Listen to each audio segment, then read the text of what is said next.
The candidates are seated. Just a reminder for those of you that aren't used to those mics, they are on, they're hot, so if you sneeze, sniffle, they pick you up. And I'm going to read your introduction, and then I'll give you the transition for you to do your opening statement of 1 minute and 30 seconds. So the first candidate is Paul McNaul, who hails from Turlock. He is a Vietnam-era veteran and has 11 children. Originally coming to Tuolumne County to work in the gold mining industry, he had to switch back to electronics engineering when the mining industry went away. And then Randy Hanvelt is the incumbent supervisor in District 2. Last year, he became the first Tuolumne County supervisor to be certified by the California State Association of Counties.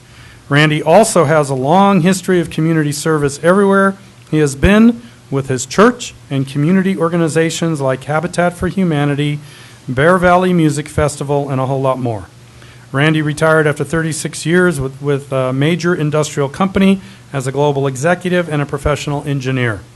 He has been married to Gloria for almost 49 years, has 2 children, 5 grandchildren, and 1 great-grandchild. He believes we all have an obligation to give to our community and make a positive difference. With that, Paul, you have an opportunity to make a 1 minute and 30-second opening statement. Thank you, Michael, and thanks to the Chamber for having me, and thanks to all of you informed citizens for being here. Yes, I do have 11 children. That makes me somewhat of a professional at raising children. I have a lot of changes that I'd like to make within the social system that I've noticed that need to be changed along through the years, 22 years so far here in Tuolumne County. Jobs, oh lordy mercy, jobs is what we need. Half my kids have already moved out of the county because there are no jobs here. The one thing that I would like to do as far as jobs are concerned, the most major one, is to reopen the gold mine and mine the $40 billion worth of gold that lie between the Harvard pit and Stent. That would just turn this county around. We could loan money back to the federal government, except that's probably not a good idea. With all the kids I have, wow. It's been a real, I'm seeing light at the end of the tunnel, only 2.5 kids left. That leaves me some time to pursue all these other goals I have. And I have a lot of goals. They're on my website at paul-mcnaul.org. Thank you. Randy, you have 1 minute and 30 seconds. Thank you, and thank you to the Chamber of Commerce Government Affairs Council, to Clark Broadcasting, Cable 8, and certainly to the citizens listening out there. This is an important night. You're going to make a choice, a big choice. It's important, and I appreciate you paying attention and being here. I've been a supervisor for 3 years and almost 4 months. I've worked very hard to earn your confidence and your trust every day. I believe we earn our job every day. Maybe because I came from the private sector, I feel that way. It's absolutely essential. I have worked hard to understand this job. I've gone to classes and I've learned everything I can, and I continue to learn every day because things change every day. You have to stay on top of things. And so I do that. And we've done a lot of things here in the county. We're moving forward. Economic development is the major issue in our county. It has been, it was before, it still is. We continue to lose population, and that is a real problem. We need to be growing at a controlled rate, but we need to be growing so we have opportunity here. We need to bring our children back. This is about you, your families, your grandchildren, just like it's about my grandchildren and my kids. They need opportunity, and they need it here. So as we go on, I hope you'll take advantage of this time, and I look forward to earning your confidence and your vote for the next 4 years. Thank you. So we're going to begin the questions. Let me remind you that the first responder will get 1 minute and 30 seconds to the question. Subsequent will have a minute. So with that. All right. First question, Paul. Please explain to us the role and responsibility of a county supervisor. Okay. Make logical decisions based on law and logic, and where the law isn't quite right, like in Tuolumne County Ordinance Code 10.40, change it, because that is one of the ordinances that do need to be changed here. It's going to be one of my goals. it will prevent neighbors from feuding and using the law as a tool. Being an electronics engineer, I have to work with the laws of physics. And if you deviate, it doesn't work.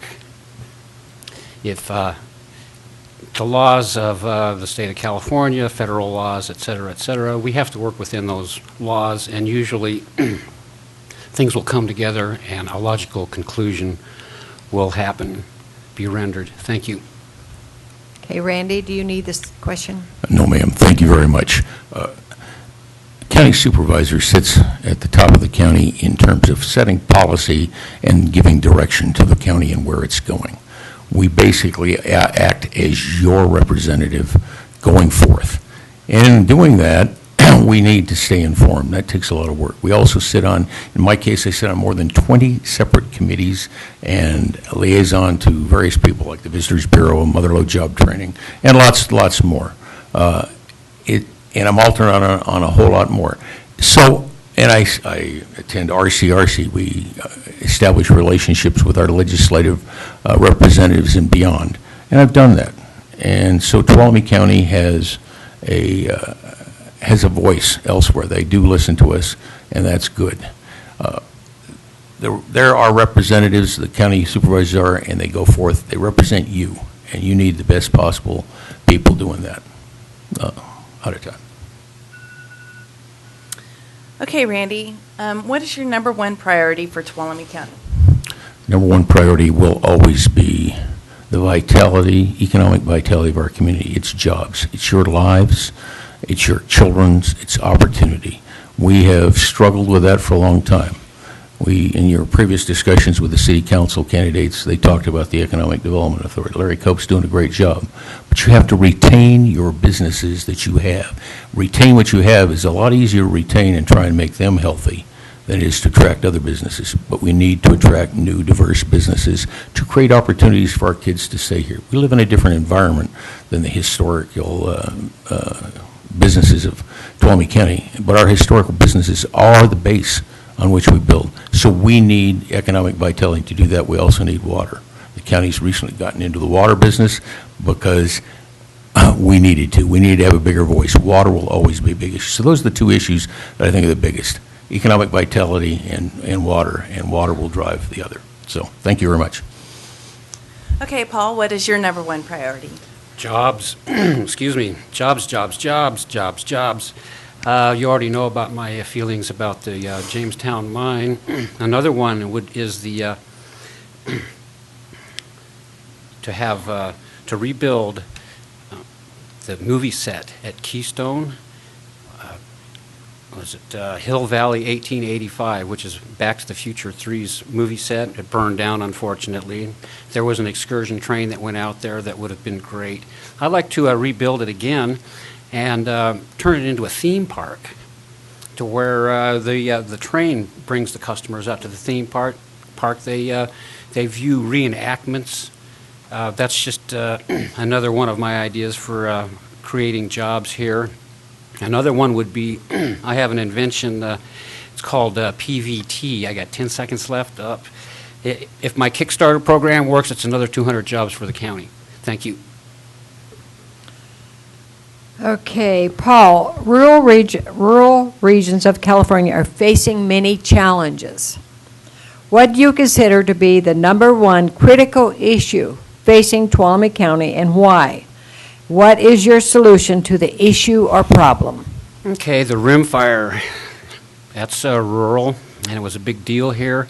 4 years ago, I suggested, except nobody heard it, that the Tuolumne County and the National Forest create a collaboration to where the county goes in and fells standing but dead trees, chips them, sells the chipped fuel to SPI or Sierra Pacific Industry for cogeneration. If that had been the fact 4 years ago, we might not have had a rim fire. Thank you. Okay. Randy? The rural counties face a lot of issues, a lot of common issues. I said on RCRC, one of the common issues is forest management everywhere we go.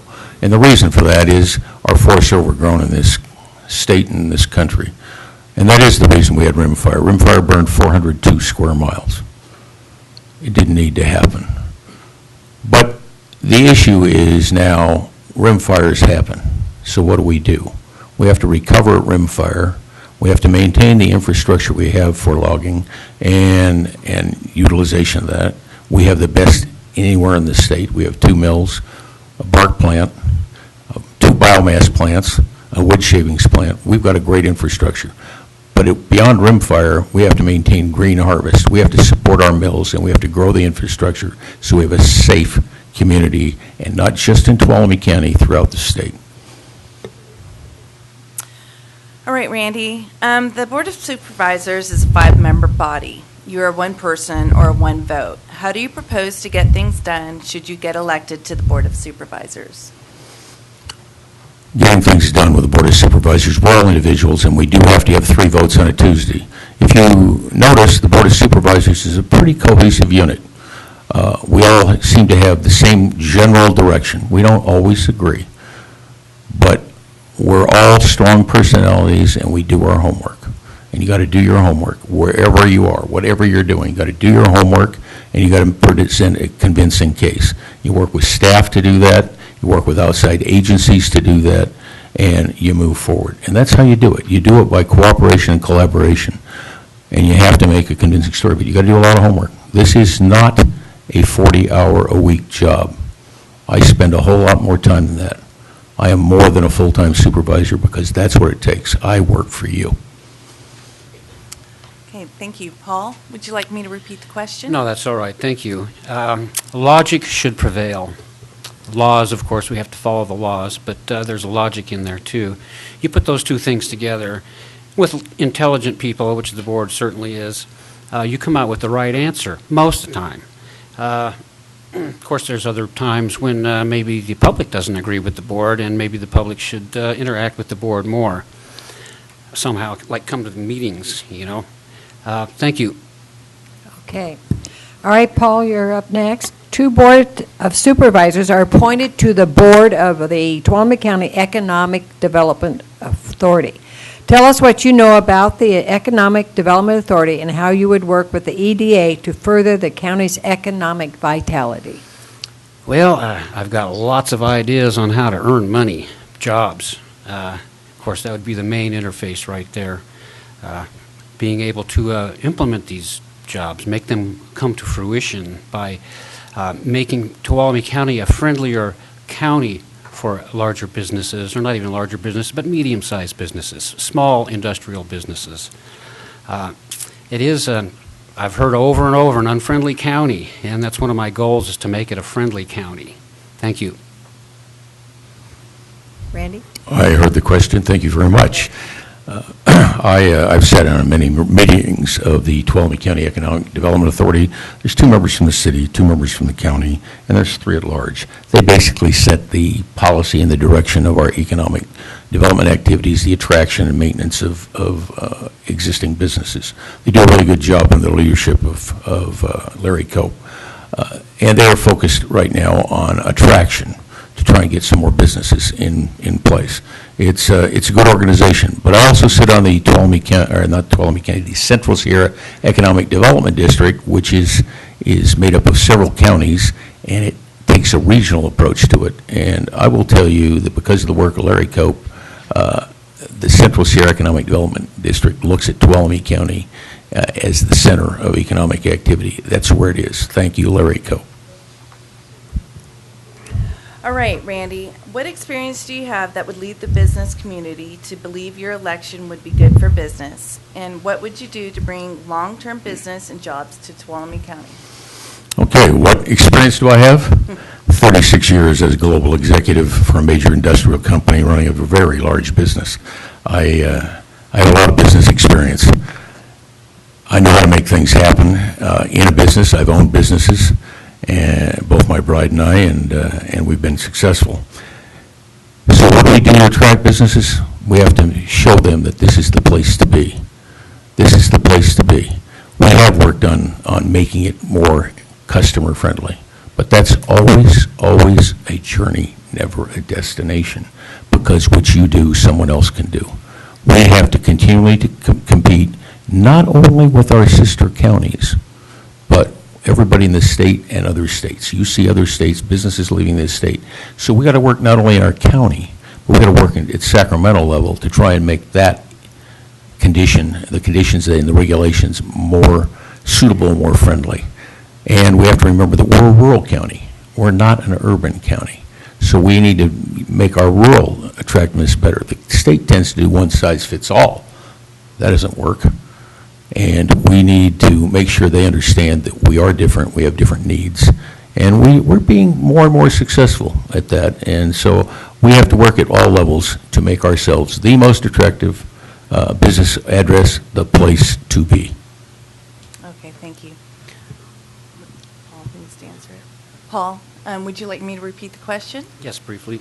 Okay, what experience do you have that would lead the business community to believe your election would be good for business, and what would you do to bring long-term business and jobs to Tuolumne County? Well, I have don't have a lot of business experience, although I have had a few minor online businesses. One of them was the Commercial Killer, which automatically mutes your TV when commercials come on. That was pretty good, but it wasn't perfect, so I let it go. But what I would like to do was maybe run some ads in the Bay Area, Silicon Valley newspapers saying that this is a nice place to be creative. That's a beautiful place to be creative. 2000, 2001, I worked for Cy Essence in San Jose. Never went there, never met my boss, never saw a picture of him, never talked to him on the phone, but had a wonderful $35 an hour job for 2 years telecommuting. Now that we have nice internet service here, finally, it's not impossible to do. Matter of fact, it's easy to do. I loved it. I loved it. Thank you. Okay, thank you. Paul, 2 Board of Supervisors are appointed to the Tuolumne County Transportation Council. Tell us what you know about the Transportation Council and how you would work with the TCTC to further our region's transportation and transit needs. Well, actually, 4 years ago, I talked to somebody within the council about rerouting part of it in order to pick up part of Cedar Ridge and Upper Longeway areas, and that's about as much contact as I had. Nothing happened with that. They decided not to reroute it. I'd like to get it rerouted again, or try to reroute it again, because it's the same distance and you pick up more passengers. That's kind of the relationship that I would have with the TCTC. Other transportation-oriented things I would like to do is get the steam train to go through Sonora. Can you imagine all the tourists on Saturday and Sunday seeing the steam train in Sonora? They'd go, wow, this really is what we're looking for, old Wild West and everything. Thank you. Okay. Randy, you need the question again? Yeah, please state it one more time. All right. 2 Board of Supervisors are appointed to the Tuolumne County Transportation Council. Tell us what you know about the Transportation Council and how you would work with the TCTC to further our region's transportation and transit needs. Transportation Council consists of more than 2 supervisors. It also includes 2 city council members and a member at large, who happens to be standing right over there, named Mike Ayala. The Transportation Council has some pretty broad authority and does a lot of positive things transportation-wise and setting transportation policy in the county and the city, of course. And how would I work with them? Very simple. I have already worked with them. I've sat on that committee as an alternate, and I've come there, and I will tell you one thing we just recently accomplished, and that was I came to the Transportation Council after being frustrated with a traffic jam at the famous Yosemite Junction. And all I did was show them a couple pictures of the traffic and suggested it needed to be a little higher on their priority list. What we found out was it wasn't on their priority list. But as of a few days ago, it is again, and I directly associate that with my little speech. So you can work with those people and make it happen. Thank you. Okay, Randy, AB 109 has significantly impacted our county jail, the sheriff's department, and our probation departments. What do you see as the major issues with AB 109, and what would you do to seek a remedy? AB 109 is one of the serious things that faces us. I'm not going to argue with the merits of AB 109 because the governor needed to deal with the prison system. But what AB 109 has done is it has changed the demographics of our jail. we have a different population in jail. They are more experienced, more hardened criminals.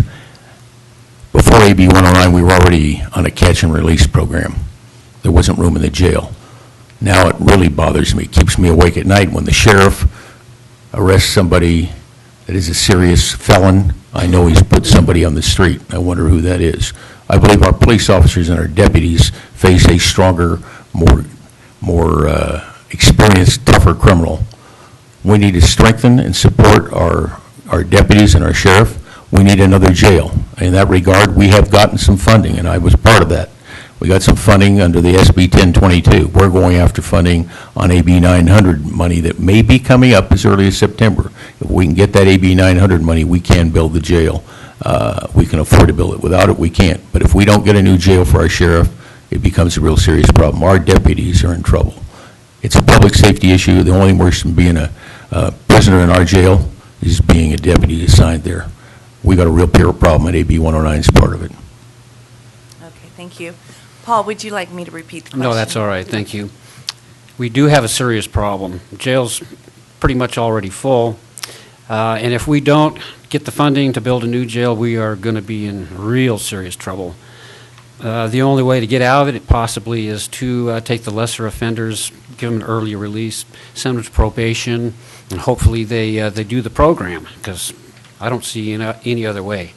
Maybe we could move some things into the Tuolumne General Hospital to make some more space in certain places. Wow, that's a tough cookie. We're going to have to take the lesser offenders out and put them through probation. Thank you.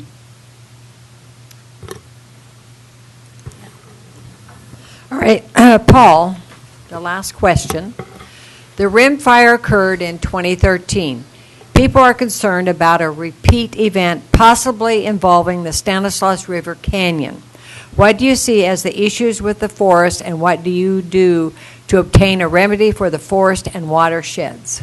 Again, actually, I've already addressed this, that where in the county and the National Forest enter into an agreement where the county goes in, fells living dead trees that are standing, chips them, sends them to SPI, the chips to SPI or to Pacific Ultra Power. And that's what we need to do to keep major fires like that from happening, is to be proactive. You know, the federal government can't do it all, I guess. Thank you. Okay, Randy, you need the question again? No, I don't need the question again. That is a major concern to me, not only what's happened at Rimfire, but the Stanislaus watershed and other watersheds. We haven't really learned the lessons and haven't put the lessons from Rimfire into place. That will happen unless we do something.